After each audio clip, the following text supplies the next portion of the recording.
Hey folks, it's Jeremy. We are back with a Legend of Zelda controller unboxing for the Switch. This is licensed by PowerA and Nintendo. You get a wired kind of Pro Controller deal. I took this, I already undid this part because it was all taped up, so I made things easy to open up. We've got really nice micro USB cable here. This is pretty darn, pretty lengthy. I like that. As someone who mainly plays in docked mode, really a wired controller is no big deal. I'm usually playing this right by the console anyway, so it's not a major issue. Yeah, this is a pretty good sized cable. Yeah, pretty decent length there, and we've got the actual device.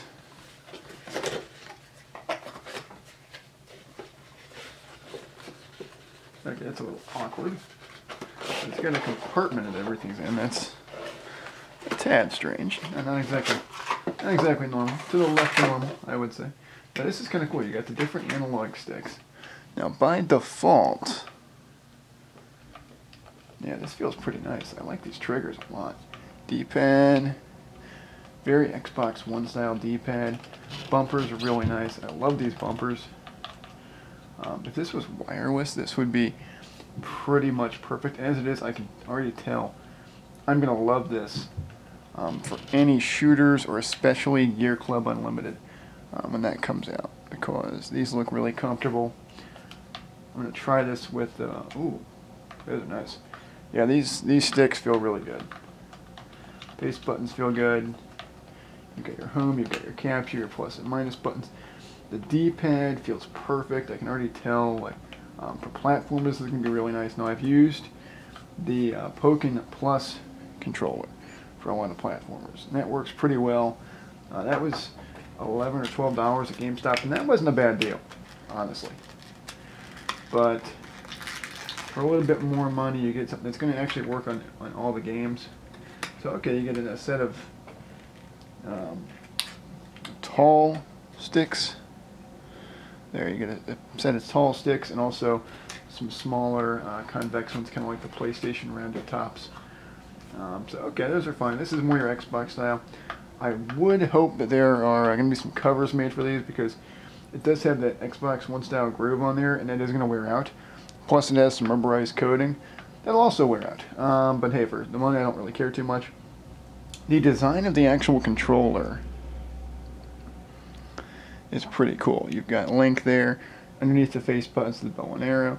You've got a lot of circular designs in there. The gold's nice. The paint does look, it's got a texture to it, so it looks like this could be prone to chipping. Now, if that does happen, I mean, I've got a protection plan on it, so I don't really care that much. But really comfortable. I'm actually going to I'm going to play this. Hoping to get a code for Poi later. Otherwise, I'll play some Azure Striker Gunvolt with it. I mean, it should play really nicely. I played that with the Xbox controller on Steam. Works really well there. Honestly, the Pokken controller is perfect for side scrollers like that, but the sticks on this would make something like Blaster Master a lot easier. And it'll be great for Doom. So, heck yeah, good use of $30. I really like these triggers. I mean, they do, yeah, it does suck. Yeah, they're digital and not analog, but you know, it's not a total deal breaker. It does mean that you aren't going to be getting pressure sensitive context on things, but it is still really comfortable. And there is a little grip, a little bit of a grip, kind of rubberized on the back, and it's very subtle. It reminds me a lot of Sony's cameras, where they have kind of a sort of rubberized grip, but it's not as much as a Canon or a Nikon camera would be. But if you're in the market for a Switch controller, I mean, this is not a bad option.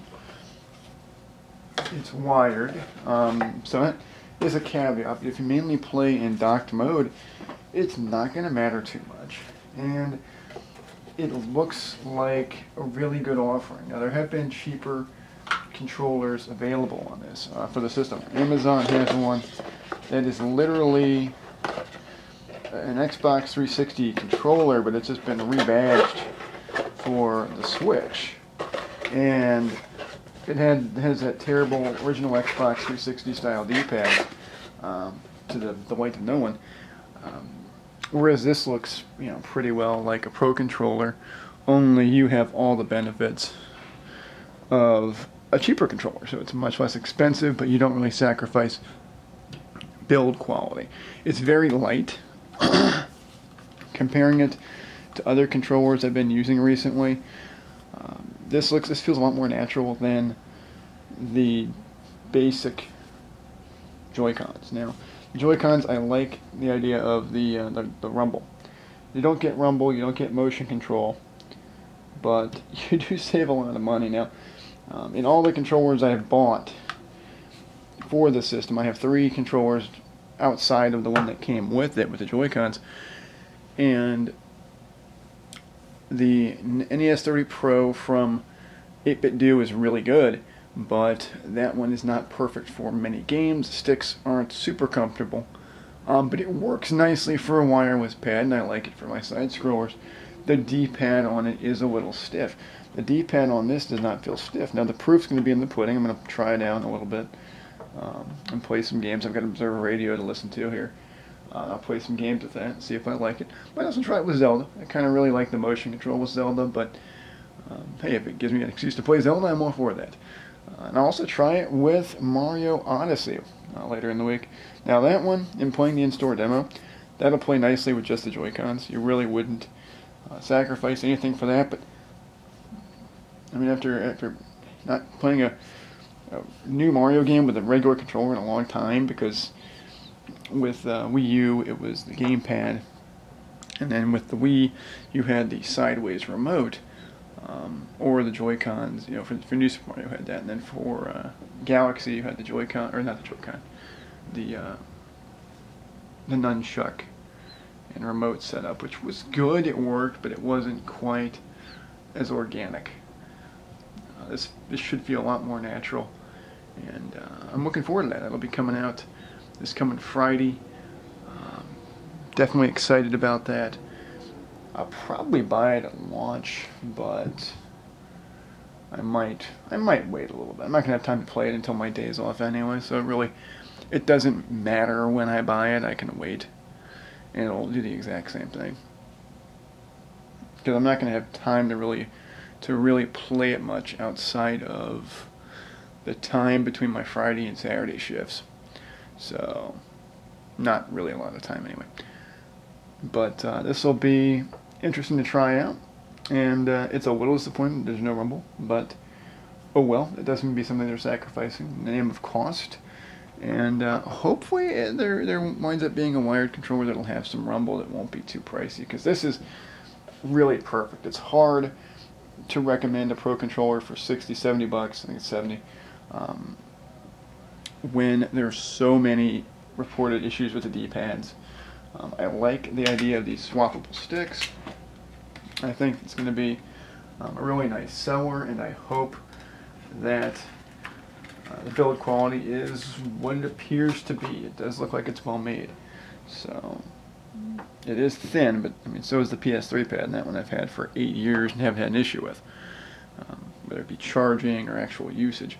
So feels solid, feels good, and I like the face buttons. I like the feel of everything, and now I'm gonna go try it out. So that'll be that for right now. I'm gonna probably be doing some 2K18 stuff later today, and enjoying my second day in a row off, which is pretty cool. Have a good one.